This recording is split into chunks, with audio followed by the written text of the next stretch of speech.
J'ai su que quelque chose n'allait pas dès que nous sommes entrés dans cette salle de bal. L'air n'était pas empli de parfum ou de bavardage comme d'habitude. Il était lourd de chuchotements. Mon mari, Richard, ne l'a pas remarqué. Ou peut-être a-t-il fait semblant de ne pas le remarquer. Il était trop occupé à lisser sa cravate et à arborer son sourire de politicien à chaque collègue qu'il croisait, comme si cette soirée ne tournait qu'autour de lui. Mais les chuchotements ne concernaient pas sa promotion. Ils la concernaient, elle. Je l'ai vue avant qu'elle ne me voie.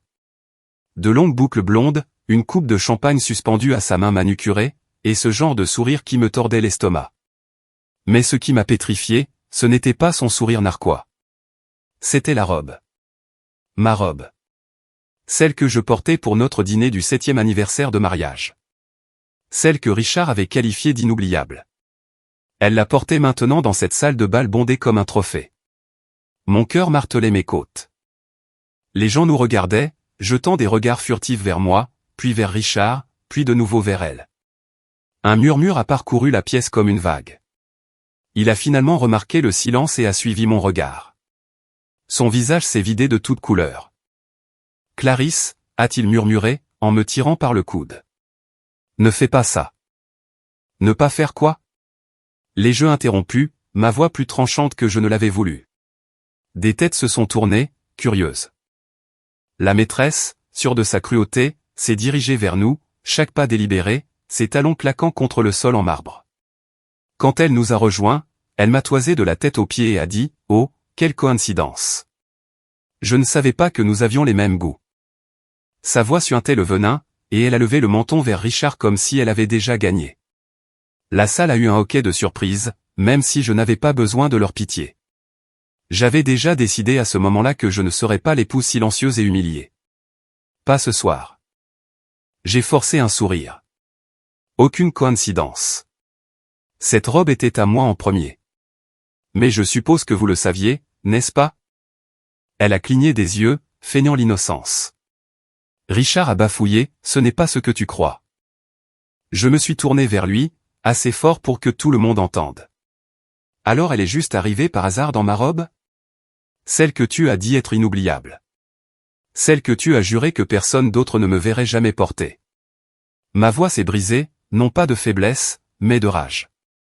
Des halètements, des chuchotements, des téléphones sont sortis. Ce n'était plus seulement une fête de bureau. C'était une scène, et j'en avais fini de jouer le second rôle. La maîtresse a posé une main sur le bras de Richard, et c'en était trop, le point de rupture. Ma paume a heurté sa joue avant même que je réalise que j'avais levé la main. Le claquement a résonné dans la salle de bal, plus net que le tintement des verres de champagne. Sa tête a basculé sur le côté, ses yeux écarquillés par le choc. « Tu m'as humilié devant tous ceux que je connais », ai-je sifflé en me penchant près de lui pour qu'il ne puisse pas se méprendre sur mes mots. « Mais ce soir, c'est toi qui vas brûler. » J'ai fouillé dans ma pochette et j'en ai sorti l'enveloppe que j'y avais glissée plus tôt. Épaisse, blanche, impossible à ignorer. Son nom était calligraphié sur le devant. Il a froncé les sourcils, confus, alors que je la lui enfonçais contre la poitrine.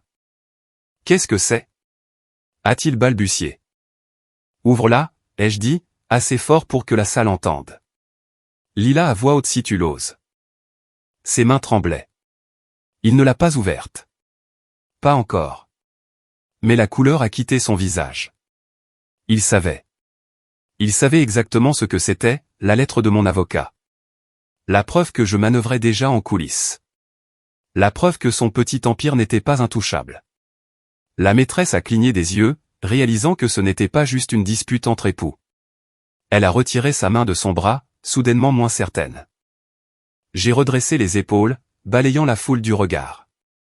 Des dizaines d'yeux rivés sur moi, des cadres, leurs épouses, de jeunes associés, des stagiaires, des gens que Richard avait passé des années à essayer d'impressionner. Et maintenant, devant eux tous, il se tenait là, exposé. « Profite bien de ta fête », ai-je dit froidement. « C'est la dernière que tu organiseras en te servant de mon argent. » Puis j'ai tourné les talons, mes pas résonnant sur le sol alors que je sortais. Sans me presser, sans paniquer, délibérément. Chaque pas une déclaration. Derrière moi, j'ai entendu sa voix percer le silence stupéfait. « Clarisse, attends. » Je ne l'ai pas fait. J'ai poussé les portes, sortant dans la nuit fraîche de Dallas. Ma poitrine se soulevait, mon pouce accélérait. Mais je n'étais pas brisé. Plus maintenant. J'étais électrique, vivante, avec une nouvelle forme de clarté. J'ai levé les yeux vers les gratte-ciel scintillants contre le ciel sombre et je me suis murmuré, ce n'est pas fini. Loin de là. Parce que dans cette salle de bal, ils me voyaient tous comme l'épouse trahie. Mais ce qu'ils ne savaient pas encore, c'est que ce soir n'était que le début. Richard pensait qu'il pouvait me prendre pour une idiote. Il pensait que je reviendrais en rampant, que je mendirais des miettes de dignité, que je pleurerais derrière des portes closes. Mais je n'allais pas pleurer. Je n'allais pas mendier. J'allais le détruire. Et quand j'en aurais fini, il regretterait que cette gifle ait été la pire chose que je lui ai jamais donnée. Je ne m'étais pas toujours imaginé debout devant des centaines de personnes, giflant mon mari et sortant de sa vie. Il y a 10 ans, si quelqu'un m'avait dit que ce serait mon avenir, j'aurais ri. À l'époque, Richard était l'homme en qui je croyais, l'homme autour duquel j'avais construit ma vie. Nous nous sommes rencontrés quand j'avais 21 ans, alors que je terminais encore mes études et que je travaillais le soir comme serveuse dans un restaurant de grillades à Dallas. Il était plus âgé, ambitieux, déjà en train de gravir les échelons de la finance d'entreprise. Il laissait de trop gros pourboires, souriait comme s'il avait tout compris au monde et, pour des raisons que je ne peux toujours pas expliquer, je l'ai cru. Au moment où j'ai obtenu mon diplôme, j'avais une bague au doigt. Les premières années n'ont pas été mauvaises. Nous avions notre petit appartement, des dîners de nouilles instantanées et des nuits passées à planifier l'avenir. Mais la vérité, c'est que les rêves de Richard passaient en premier. Il voulait un MBA, et j'ai accepté de mettre ma carrière en suspens pour le soutenir. J'ai pris un emploi stable, nous ai maintenus à flot et je l'ai regardé grimper. Chaque promotion qu'il célébrait me semblait être notre victoire, pas seulement la sienne. Du moins, c'est ce que je me disais. Quand ma mère est décédée, j'ai hérité de la maison qu'elle avait laissée dans l'est de Dallas. La vendre nous a donné la compte pour la maison de nos rêves en banlieue. Je pensais lui rendre hommage en investissant dans notre avenir. Avec le recul, j'ai l'impression de lui avoir remis les clés de tout ce que j'avais. Et puis il y a eu Anna. Notre fille a complètement changé mon monde. La tenir dans mes bras pour la première fois a fait que chaque sacrifice en valait la peine. Les nuits tardives, les budgets serrés, la solitude constante d'être marié à un homme toujours occupé. Tout cela semblait supportable quand je me souvenais que je construisais quelque chose pour elle. Elle est devenue mon ancre. Mais les ancres ne peuvent pas retenir les tempêtes. Le premier signe avant-coureur était infime. Il est rentré tard, sentant légèrement un parfum qui n'était pas le mien. Il a balayé ça d'un revers de main, disant que c'était dû à l'accolade d'une cliente après avoir conclu un marché. Je voulais le croire, alors je l'ai fait. Puis sont venus les voyages d'affaires qui semblaient se multiplier. Les nuits où il gardait son téléphone comme s'il contenait des secrets d'État. La façon dont il soupirait quand je posais des questions simples, comme si je l'accablais. Je l'ai ignoré. Je me suis dit que les mariages avaient des saisons. Je me suis dit qu'il était stressé. Je me suis dit que j'imaginais des choses. Mais au fond de moi, je savais. La fissure finale est venue de quelqu'un à qui je ne m'attendais pas, ma meilleure amie, Nadia. Elle l'avait vu. Pas seulement des rumeurs, pas seulement des chuchotements. Elle l'a vu dans un restaurant d'Uptown avec la même femme que j'allais affronter à la fête du bureau. La main sur son dos, riant comme s'il n'avait pas le moindre souci au monde. Nadia a dit qu'elle ne voulait pas me le dire, mais qu'elle ne pouvait plus rester silencieuse. Quand elle m'a montré les photos sur son téléphone, mon estomac s'est noué. Il était là, mon mari, avec elle. Pas de voyage d'affaires, pas de dîner de clients, juste une trahison en plein jour. C'est à ce moment-là que le déni est mort. Il ne s'agissait plus seulement de moi. Il s'agissait d'Anna, des années que j'avais investies, des sacrifices que j'avais faits, de l'argent de la maison de ma mère qui avait bâti son image de succès. Chaque choix que j'avais fait avait été pour notre famille. Et il avait tout misé pour une aventure sans lendemain. Alors, quand je suis sorti de cette salle de bal, je ne le quittais pas seulement lui. Je laissais derrière moi les mensonges que je m'étais racontés. Et je ne partais pas les mains vides. Je partais avec le feu dans la poitrine et toutes les raisons du monde de m'assurer qu'il n'oublierait jamais ce qu'il avait jeté. Le matin après la fête du bureau, je me suis réveillé avec un mal de tête lancinant. Pas à cause du champagne, mais de la clarté.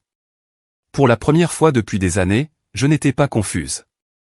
Je ne doutais pas de moi, ne me demandant pas si je surréagissais ou n'essayant pas d'arranger les choses pour sauver les apparences. Je savais exactement ce que je devais faire. Richard était encore à l'hôtel cette nuit-là quand je me suis glissé dans notre maison. Ses costumes étaient suspendus en rangées impeccables dans le placard. Son eau de Cologne flottait dans l'air, et pendant une fraction de seconde, j'ai failli m'effondrer sur le lit et me laisser pleurer. Mais ensuite j'ai pensé à Anna, endormie chez ma sœur, ignorant béatement la tempête que son père avait déchaînée. Cette pensée m'a endurci. Plus de larmes. Pas pour lui. J'ai attrapé un sac de sport et j'ai commencé à faire mes bagages. Pas tout, juste l'essentiel pour Anna et moi. Des vêtements, des certificats de naissance, la boîte de souvenirs que je ne pouvais pas laisser derrière moi. Mes mains tremblaient, mais pas de peur. C'était comme de l'adrénaline, comme si je dirigeais enfin ma propre vie à nouveau. L'appel suivant que j'ai passé était à la banque. J'avais été co-titulaire de tous les comptes depuis le début, et je connaissais les chiffres mieux qu'ils ne le pensaient. J'ai transféré la moitié sur un compte séparé à mon nom. La moitié qui était légalement la mienne, même si je savais qu'il crierait au vol quand il le découvrirait. Puis j'ai gelé les cartes de crédit. Je pouvais presque imaginer son visage lorsque son prochain dîner tape à accent grave l'œil avec elle serait refusé. À midi, j'étais assise dans le bureau d'un avocat au centre-ville. La réceptionniste m'a adressé le genre de sourire compatissant que je détestais, mais j'ai redressé les épaules. « Je veux divorcer », ai-je dit sèchement à l'avocat. Il s'est penché en arrière, surpris par mon calme apparent. Je n'étais pas calme à l'intérieur, mais je n'allais pas donner à Richard la satisfaction de voir une épouse brisée. Nous avons passé en revue les bases, la garde des enfants, les biens, l'héritage de ma mère. Chaque détail ressemblait à un coup aux échecs, et pour une fois, je ne jouais pas en défense. Je faisais les premiers pas, préparant le terrain en ma faveur. Quand l'avocat a demandé si j'avais des preuves de l'adultère, j'ai sorti mon téléphone et j'ai fait glisser les photos de Nadia sur le bureau. Il a sifflé doucement. Cela va aider. Ce soir-là, Richard est finalement rentré à la maison. Sa cravate était desserrée, son visage pâle, comme s'il avait vieilli de 10 ans en une seule journée. Il s'est arrêté net en voyant le placard à moitié vide. « Qu'est-ce que c'est que ça ?» a-t-il demandé. J'ai plié le pull d'école d'Anna et l'ai mis dans le sac sans le regarder. « Ça s'appelle partir, Richard. Tu devrais essayer. Tu as eu assez d'entraînement. » Il a passé une main dans ses cheveux, faisant les 100 pas. Clarisse, tu ne peux pas partir comme ça. Nous devons parler. Nous pouvons arranger ça. J'ai ri. J'ai vraiment ri. Le son m'a même surprise. Arranger ça? Tu as exhibé ta maîtresse dans ma robe devant tout ton bureau. Tu me mens depuis des mois, peut-être des années. Il n'y a plus rien à arranger. Sa mâchoire s'est crispée. Tu surréagis. Pense à Anna. Pense à notre famille. À ces mots, je l'ai enfin regardé. Ma voix est sortie tranchante, inébranlable. Je pense à Anna. C'est pourquoi j'en ai fini de te laisser la traîner dans tes mensonges. Elle mérite mieux qu'un père qui se faufile dans les hôtels et utilise l'héritage de sa femme pour financer sa liaison. Les mots l'ont frappé comme une gifle, et pour une fois, il n'avait rien à dire. Sa bouche s'est ouverte, puis s'est refermée. Il semblait plus petit, d'une certaine manière, à ce moment-là. J'ai déjà parlé à un avocat, ai-je ajouté, en sortant la copie de la lettre de mon sac et en la posant sur le comptoir. Tu seras bientôt assigné. Ne t'inquiète pas, tout est par écrit. Son visage est devenu blanc. Tu as parlé à un avocat? Bien sûr que oui, ai-je dit en attrapant le sac de sport. Qu'est-ce que tu pensais que j'allais faire? Pleurer et attendre que tu rentres à la maison avec du rouge à lèvres sur ton col à nouveau? Il a essayé de me suivre alors que je me dirigeais vers la porte, mais j'ai levé une main. Reste en arrière, Richard. Chaque pas que tu feras vers moi à partir de maintenant, souviens-toi que j'ai déjà 10 pas d'avance. Je suis sorti, mes clés serrées dans une main, le sac sur mon épaule. Mon cœur battait la chamade, comme si je venais de sauter d'une falaise. Mais je n'ai pas trébuché. Pas une seule fois. Pour la première fois depuis des années, je n'étais pas celle qui attendait son approbation, ses excuses ou ses miettes d'affection. J'étais celle qui contrôlait. Et Richard, il venait de réaliser qu'il avait sous-estimé la seule personne qui savait exactement comment le démanteler pièce par pièce. Richard a toujours pensé que l'argent était le pouvoir. La voiture qu'il conduisait, les costumes qu'il portait, les restaurants qu'il réservait juste pour être vu. Tout cela nourrissait son image. Mais le matin où sa carte d'entreprise a été refusée dans son restaurant de grillades préféré, cette image s'est fissurée. Je n'ai pas eu besoin d'être là pour le voir. Un ami commun m'a envoyé un message, tu ne vas pas le croire. La carte de Richard vient d'être refusée devant des clients. Je pouvais l'imaginer parfaitement. Le rire forcé, la recherche précipitée d'une autre carte, le regard de confusion lorsque celle-ci a également été refusée. En gelant les comptes, je ne l'avais pas seulement coupé des vivres. Je l'avais dépouillé de sa performance. L'homme qui se nourrissait des apparences n'avait soudain plus de scène. La maîtresse, Madison, a été la première à le sentir. Elle n'était pas là pour l'amour. Elle était là pour le style de vie. Les brunchs, les virées shopping, la promesse que quelqu'un d'autre paierait la note. Quand ses factures ont atterri sur ses genoux à la place, le vernis s'est vite écaillé. Je le savais parce qu'un des collègues de Richard les a vus se disputer sur le parking de son immeuble de bureau. Madison, agitant les mains, furieuse. Richard, le visage rouge, essayant de la calmer. Il n'a pas fallu longtemps avant que les chuchotements ne me reviennent. Elle avait l'air prête à partir, a dit un collègue. Je suppose qu'elle n'avait pas signé pour la version économique. Pendant ce temps, à la maison, Anna s'adaptait mieux que je ne l'espérais. Les enfants sentent plus de choses que nous ne le pensons. Elle savait que quelque chose n'allait pas, mais quand je lui ai dit que nous allions déménager dans un endroit plus petit pendant un certain temps, elle a juste hoché la tête. Tant qu'on est ensemble, maman. Cette simple phrase m'a donné plus de force que n'importe quel avocat ou compte en banque n'aurait pu le faire. Richard, en revanche, n'a pas géré le changement avec autant de grâce. Il a commencé à faire exploser mon téléphone. Au début, c'était des messages de colère. Tu ne peux pas tout prendre comme ça. Puis c'est devenu de la supplication. Clarisse, s'il te plaît, parlons-en. Ne fais pas ça à Anna. Je l'ai bloqué, non par mesquinerie, mais parce que je n'allais plus le laisser contrôler le récit. Mais le silence a le don de rendre fous les hommes désespérés. Il s'est présenté devant la maison de ma sœur un soir, frappant à la porte, exigeant de me voir. Je suis resté à l'étage, tenant Anna près de moi, pendant que mon beau-frère lui disait de partir avant qu'il n'appelle la police. À travers la fenêtre, je l'ai vu faire les 100 pas sur le trottoir, s'arrachant les cheveux, criant que tout cela était une erreur. Qu'il avait juste besoin d'expliquer. Expliquer quoi? Qu'il m'avait humilié devant ses collègues? Qu'il avait misé notre mariage pour quelqu'un qui a filé dès que l'argent s'est tari? Il n'y avait plus rien à expliquer. Et pendant qu'il perdait pied, les gens l'ont remarqué. Ses collègues chuchotaient que sa promotion était soudainement en révision. Les clients prenaient leur distance. À Dallas, l'image et tout, et celle de Richard s'effondrait rapidement. Une femme m'a même contacté anonymement, disant qu'elle l'avait vu amener Madison à un dîner d'entreprise des mois plus tôt et qu'elle se sentait coupable d'être restée silencieuse. Maintenant que la vérité était connue, les gens voulaient de la distance, pas de l'association. Ce qui m'a le plus frappé, ce n'était pas seulement son déclin, mais la rapidité avec laquelle le monde s'est ajusté sans lui. Des amis qui adoraient autrefois son charme ont commencé à prendre de mes nouvelles à la place. Les membres de la famille qui s'extasiaient sur sa carrière sont soudainement devenus silencieux lorsque son nom était évoqué. Même son père, qui se vantait autrefois du succès de Richard, a cessé de répondre à ses appels. C'était comme regarder un château s'effondrer de l'intérieur, les briques tombant une par une jusqu'à ce qu'il ne reste que de la poussière. Et moi? Je ne jubilais pas. Je n'organisais pas de fête et ne dansais pas sur les ruines. Je continuais simplement d'avancer, rencontrant des avocats, documentant tout, planifiant l'avenir d'Anna. Chaque fois que Richard trébuchait, je me rappelais, ce n'est pas une vengeance pour le plaisir de la vengeance. C'est de la survie. C'est la justice pour chaque nuit où j'ai pleuré dans mon oreiller pendant qu'il travaillait tard. Le coup de grâce de cette semaine est venu sous la forme d'un message vocal. Sa voix, frénétique, brisée, Clarisse, s'il te plaît, parle-moi. Tu me ruines. Ne laisse pas ça se terminer comme ça. Je ferai n'importe quoi. S'il te plaît, donne-moi juste une chance de m'expliquer. Je l'ai écouté 2 fois, puis je l'ai supprimé. Parce que voici la vérité, je ne le ruinais pas. Il se ruinait lui-même.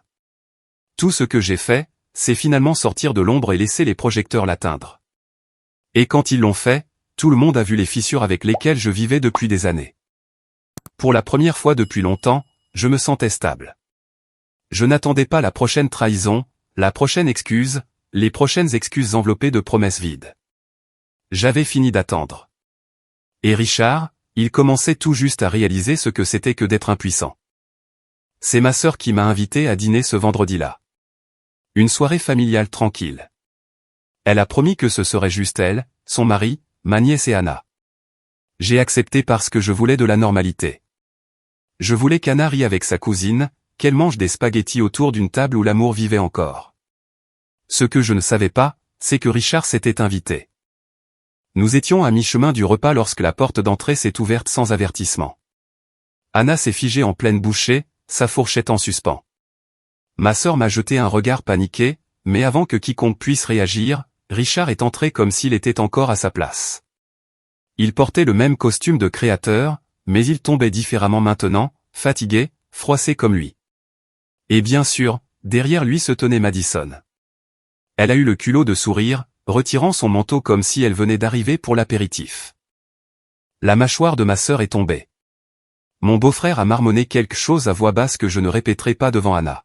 « Clarisse » a dit Richard en levant les mains. « S'il te plaît, nous devons parler. Tu ne peux pas continuer à m'ignorer. C'est notre famille. » Je me suis levé lentement, repoussant ma chaise. « La famille ? Tu as amené ta maîtresse à la table de dîner de ma sœur et tu as osé utiliser ce mot. » La pièce est devenue silencieuse. Anna fixait son assiette.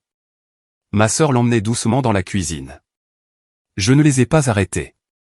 Elle n'avait pas besoin de voir ce qui allait suivre. Richard a regardé autour de lui nerveusement, comme s'il ne s'attendait pas à ce que je riposte devant des témoins. « Tu ne comprends pas » a-t-il commencé, la voix basse. Madison et moi.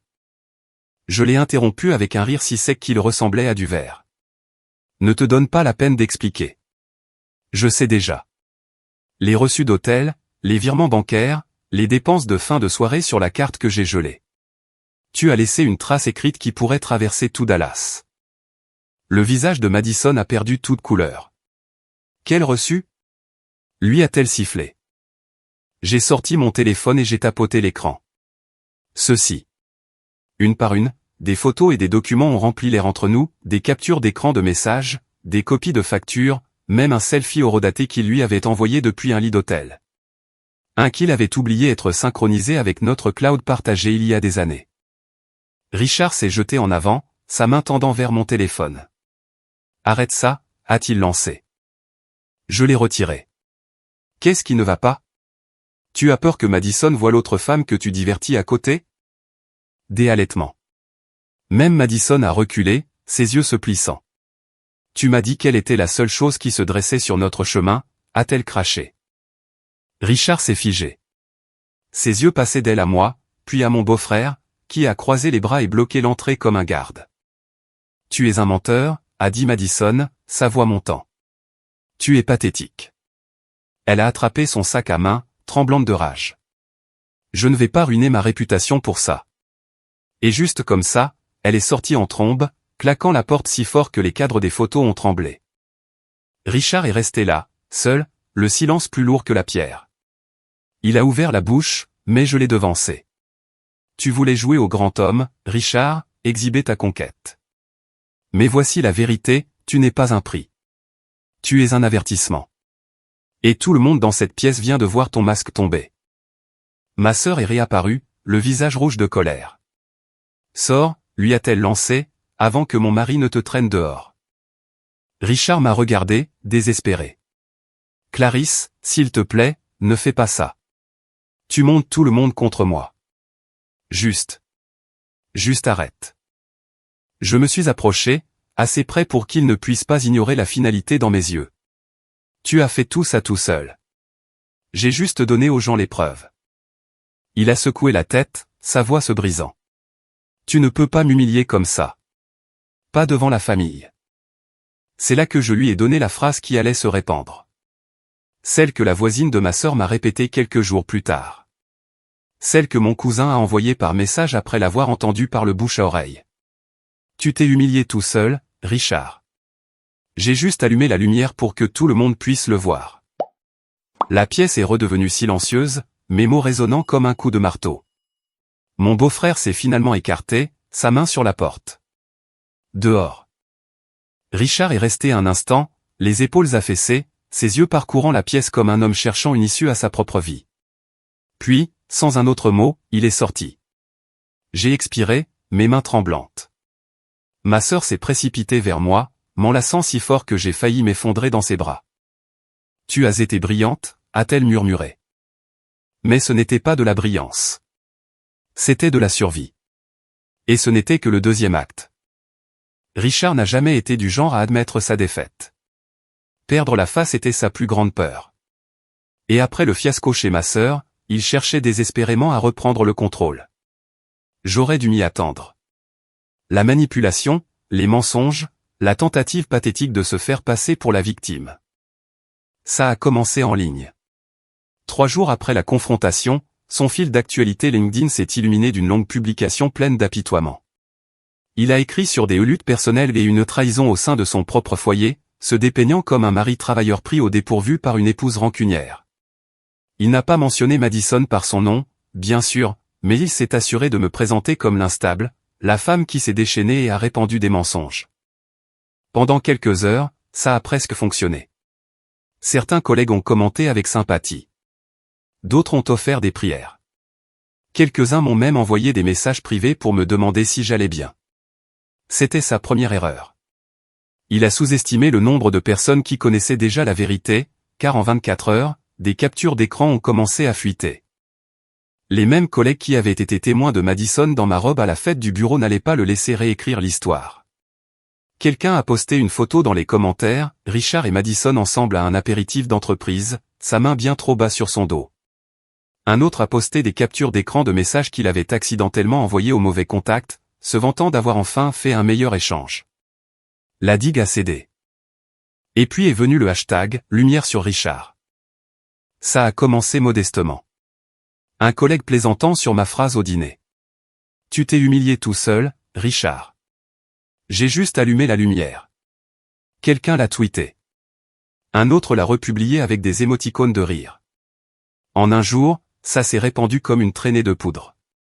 Les gens l'ont utilisé pour dénoncer d'autres tricheurs, d'autres menteurs, d'autres ex-toxiques. Soudain, son nom n'était plus seulement associé à des ragots. Il était en tendance.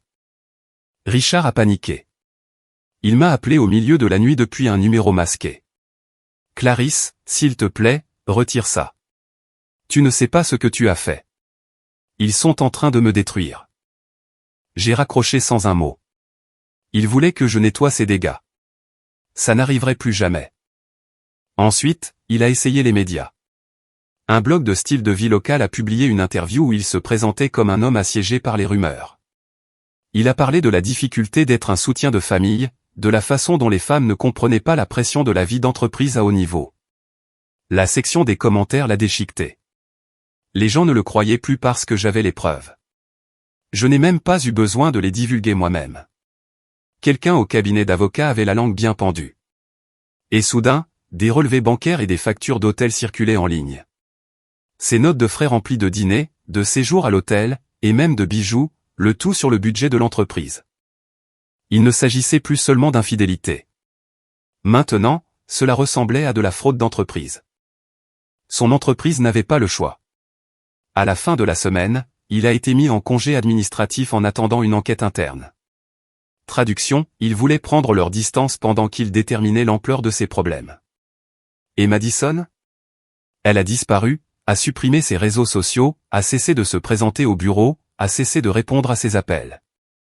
Un collègue m'a dit qu'on l'avait entendu crier sur le parking sur la façon dont il avait ruiné sa réputation. J'ai presque eu pitié d'elle. Presque. Richard a redoublé d'efforts. Il a de nouveau tenté de renverser la narration, affirmant que j'avais piraté ses comptes, fabriqué des accusations et manipulé des preuves. Mais le problème quand on tisse des mensonges, c'est que la vérité a toujours des contours plus nets. Chaque fois qu'il essayait de colmater une brèche, une autre fuite apparaissait. Je me souviens d'être assise dans le salon de ma sœur à regarder les nouvelles du soir pendant qu'Anna jouait avec ses poupées. Le visage de Richard est apparu à l'écran, un journaliste résumant le scandale. Un cadre local sous le feu des critiques pour des allégations d'infidélité et de détournement de fonds de l'entreprise. #Lumière sur Richard continue de faire tendance avec des milliers de personnes partageant des histoires de trahison et de tromperie. J'ai siroté mon thé et j'ai laissé cela m'imprégner. Pour une fois, ce n'était pas moi qui me noyais dans la honte. C'était lui. Les appels sont passés de la colère à des messages vocaux pathétiques remplis de sanglots, de demi-excuses et de négociations désespérées. Je vais arranger ça, Clarisse. J'irai en thérapie. Je te paierai tout ce que tu veux. S'il te plaît, arrête de les laisser me détruire. Mais je ne les laissais pas le détruire. Il le faisait tout seul. Le coup final est venu de sa propre famille. Son père, autrefois son plus grand champion, a publié une déclaration dissociant leur nom de ses actions. Je l'ai lu 2 fois, incapable de croire que cela venait de l'homme qui se vantait des promotions de Richard à chaque dîner de fête. La famille Johnson ne tolère pas la malhonnêteté, la mauvaise conduite financière ou un comportement qui manque de respect à la sainteté du mariage. Nous sommes aux côtés de ceux qui valorisent l'intégrité. En une phrase, son père a coupé la corde à laquelle Richard s'était accroché toute sa carrière. Sans le soutien familial, sans le soutien de l'entreprise, sans Madison pour le soutenir, il s'est retrouvé exposé. Et moi? Je suis restée silencieuse. Je n'ai pas attisé le feu, je n'ai pas publié, je n'ai rien divulgué. La beauté de la chose, c'est que je n'en avais pas besoin. Sa chute avait maintenant son propre élan, alimenté par les personnes qui l'avaient autrefois applaudi. Pendant des années, j'avais été invisible. La femme derrière l'homme. Maintenant, c'était lui qui tombait dans l'insignifiance. Sa voix désespérée noyée par un cœur de vérité. Et je n'avais pas encore fini. Car si l'humiliation publique brûlait, la vraie guerre ne faisait que commencer. Le tribunal, les comptes en banque, les papiers de la garde. Le genre de bataille qui laisse des cicatrices qu'aucune relation publique ne peut effacer. Le jour où les papiers du divorce ont été déposés, j'ai senti un poids se soulever de ma poitrine. Ce n'était pas de la joie, pas encore, mais c'était la liberté. Le premier pas vers la fin d'année de sacrifice qu'il avait transformé en trahison. Mon avocate a fait glisser les copies tamponnées sur le bureau et a dit, il va se battre bec et ongles. Soyez prête. J'étais prête. Richard pensait qu'il pouvait m'intimider pour que je me soumette. Mais au tribunal, avec les preuves accumulées contre lui, son arrogance s'est évaporée. La juge a semblé peu impressionnée dès qu'il a tenté de me présenter comme instable et vindicative. Ce récit s'était déjà effondré aux yeux du public, et le système judiciaire n'y a pas cru non plus, surtout quand mon avocate a exposé des relevés bancaires montrant des achats de bijoux sur notre carte commune, des hôtels facturés sur son compte de dépenses d'entreprise, et le transfert d'argent de notre épargne sur le compte de Madison. Chaque transaction était un clou dans son cercueil. Son visage est devenu rouge, puis pâle, puis de nouveau rouge. Il a marmonné des excuses. Dîner de clients, réseautage, dépenses professionnelles. La juge n'était pas amusée. Monsieur Johnson, a-t-elle dit fermement, il vous faudra de meilleures explications que cela. La garde des enfants a suivi. J'avais déjà tout documenté, ses absences, sa colère, les nuits où Anna attendait à la fenêtre un père qui ne rentrait jamais. Ma sœur a témoigné, confirmant le nombre de fois où Anna avait dormi chez elle parce que Richard travaillait tard.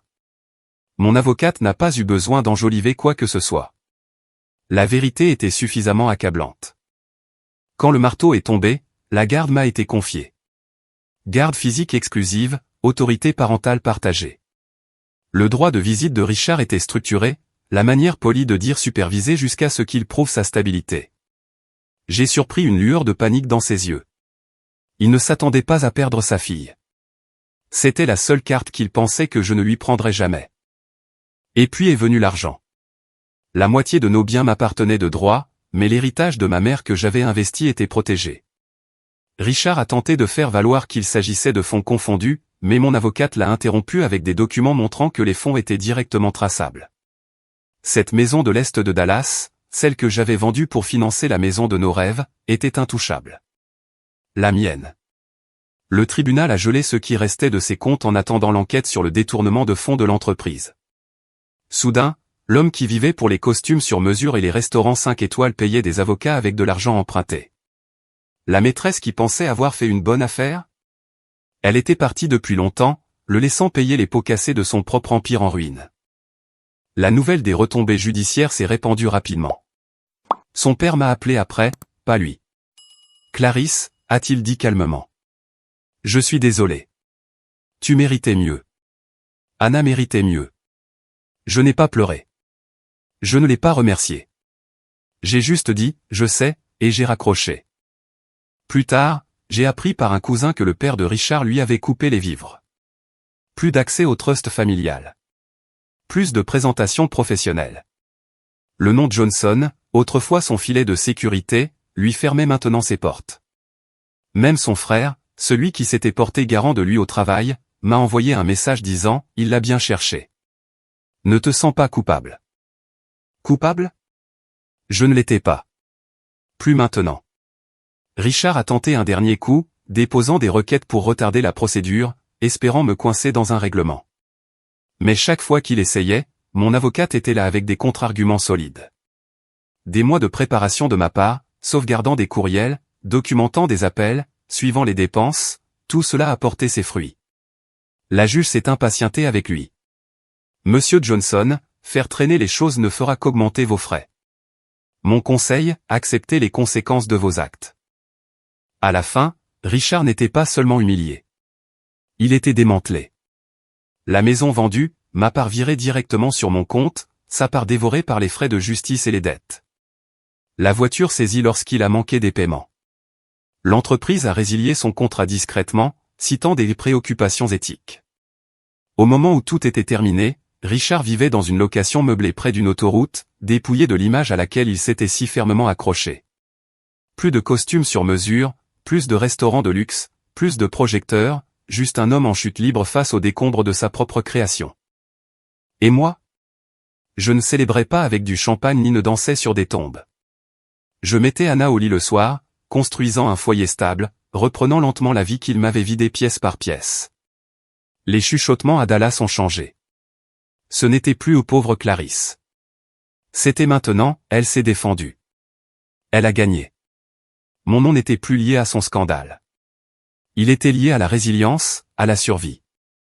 La dernière fois que Richard a essayé de m'appeler, c'était depuis un numéro inconnu. Mon téléphone s'est allumé avec son nom. Et pendant un instant, j'ai envisagé de répondre. Peut-être par habitude, peut-être par curiosité. Mais ensuite, j'ai pensé à Anna endormie dans la pièce voisine, son avenir enfin libéré de son chaos. J'ai refusé l'appel. Il pouvait garder ses supplications, ses excuses, sa prise désespérée sur la vie qu'il avait perdue. Parce que la vérité était simple. Richard avait bâti son monde sur des mensonges. Et quand les murs se sont effondrés, personne ne l'a sorti des décombres. Il était fauché. Il était isolé. Et il était enfin impuissant. Exactement là où il m'avait mise pendant des années. Sauf que maintenant, je n'étais plus impuissante. Il pleuvait le jour où je l'ai revu. Pas la bruine douce qui s'infiltre dans le sol, mais le genre de tempête qui fait trembler les fenêtres et vous oblige à vous arc-bouter contre le vent. Approprié, ai-je pensé. Le chaos semblait suivre Richard partout où il allait. Je n'avais pas prévu de le voir. Le divorce était finalisé, la garde assurée, les biens partagés. Je pensais que c'était fini, mais j'ai reçu un appel de mon avocate. Richard avait demandé une réunion. Ce n'est pas obligatoire, a-t-elle dit. Mais il insiste sur le fait que c'est important. Une partie de moi voulait l'ignorer, le laisser sombrer dans l'insignifiance. Mais une autre partie, celle qui portait encore la blessure de cette salle de bal, le poids de chaque mensonge, voulait le regarder dans les yeux une dernière fois. Pas pour se réconcilier, mais pour finir. Nous nous sommes rencontrés devant le palais de justice, en terrain neutre. Il attendait sous l'auvent, trempé malgré l'abri. Son costume autrefois cher lui collait à la peau comme des haillons. Il avait l'air plus petit, voûté, sa confiance envolée. Pendant un instant, je l'ai à peine reconnu. Ce n'était pas l'homme qui se pavanait dans les salles de conseil et murmurait des mensonges aux oreilles des femmes. C'était une coquille vide. Clarisse, a-t-il dit, la voix rauque. Merci d'être venu. J'ai croisé les bras, gardant mes distances. Fais vite. Il a tressailli mais a essayé de se redresser, d'invoquer un écho de l'homme qu'il était. Je voulais juste m'excuser pour tout. Je sais que j'ai fait des erreurs. Des erreurs? Ai-je coupé, ma voix tranchante. Tu n'as pas renversé du café sur un rapport, Richard. Tu as détruit notre mariage. Tu m'as humilié devant des centaines de personnes. Tu m'as menti, à moi, à Anna, à ta propre famille. N'ose pas réduire ça à des erreurs. Il a dégluti difficilement, ses yeux se tournant vers la pluie. Tu as raison. J'ai tout ruiné. J'ai perdu mon travail, ma maison, ma réputation, ma famille. Je le sais. Mais s'il te plaît, Clarisse, ne m'enlève pas complètement Anna. Elle est tout ce qui me reste. Cette supplique a tordu quelque chose en moi. Pendant une seconde, j'ai revu l'homme que j'avais épousé. Celui qui avait autrefois tenu notre fille dans ses bras et promis de lui donner le monde. Mais le souvenir était comme de la fumée s'échappant de mes doigts. Parce que cet homme était parti, remplacé par celui qui se tenait devant moi maintenant. Tu avais une famille, ai-je dit doucement. Et tu l'as jetée. Anna n'a pas besoin de ton chaos. Elle a besoin de stabilité. Elle a besoin de vérité. Quelque chose que tu n'as jamais été capable de donner. Son visage s'est décomposé. Je peux changer. Je jure que je le peux, si seulement tu me donnais une autre chance. Je me suis approché, la pluie coulant du bord de l'auvent sur mes épaules. Une autre chance? Combien en as-tu déjà gaspillé? Combien de nuits suis-je resté éveillé à croire tes excuses? Combien de fois Anna a-t-elle demandé où tu étais et je t'ai couvert? Je t'ai donné des chances jusqu'à ce qu'il ne reste plus rien de moi. Et tu l'as quand même choisi elle. Tu as choisi les mensonges. Tu t'es choisi toi-même. Des larmes ont rempli ses yeux. Et pour la première fois, j'ai cru qu'elles étaient réelles. Mais elles n'étaient pas suffisantes. Plus maintenant. Il a tendu la main vers moi, un geste désespéré. Mais j'ai reculé. Ne fais pas ça, ai-je prévenu. Tu n'as pas le droit de me toucher. Pas maintenant. Jamais. Il s'est figé, sa main retombant, ses épaules affaissées, la défaite s'installant dans ses os. Alors c'est tout? Tu vas juste partir après tout ce que nous avons eu? J'ai soutenu son regard, stable, inébranlable. Oui. Parce que ce que nous avions n'était pas réel. C'était construit sur mes sacrifices et tes mensonges. Et quand la vérité est apparue, tu n'étais pas un mari. Tu n'étais pas un père. Tu n'étais qu'un lâche se cachant derrière des excuses. L'orage a grondé au-dessus de nos têtes, le tonnerre faisant trembler le sol. C'était comme si le monde ponctuait mes paroles pour moi. Les lèvres de Richard ont tremblé. Clarisse, s'il te plaît. Et c'est là que j'ai prononcé la phrase que je gardais en moi. Celle qui a scellé ce chapitre pour de bon. Tu es l'architecte de ta propre destruction, Richard. J'ai simplement arrêté de soutenir les murs. Il a tressailli comme si je l'avais frappé, mais je n'ai pas attendu de réponse. J'ai tourné les talons, marchant sous la pluie. Chaque pas semblait à la fois plus lourd et plus léger. Les dernières chaînes se brisant, les derniers liens se coupant. Derrière moi, je n'ai rien entendu. Pas de pas, pas de s'il te plaît, pas d'excuses, juste le silence englouti par la tempête. Pour la première fois depuis des années, il était à moi. Et alors que je m'éloignais, trempé mais intact, je savais que ce n'était pas seulement la fin de nous. C'était le début de moi. Cela fait 2 ans depuis ce jour de tempête devant le palais de justice. 2 ans que j'ai quitté Richard pour la dernière fois. Parfois, j'ai l'impression que c'était il y a une éternité. D'autres fois, comme hier. Mais quand je regarde Anna maintenant, je sais que tout ce qui s'est passé en valait la peine.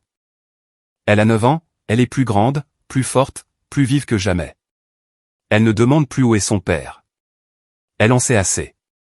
Ce qu'elle demande à la place, ce sont des questions sur elle-même, sur son avenir, et je peux y répondre avec honnêteté, pas avec des excuses.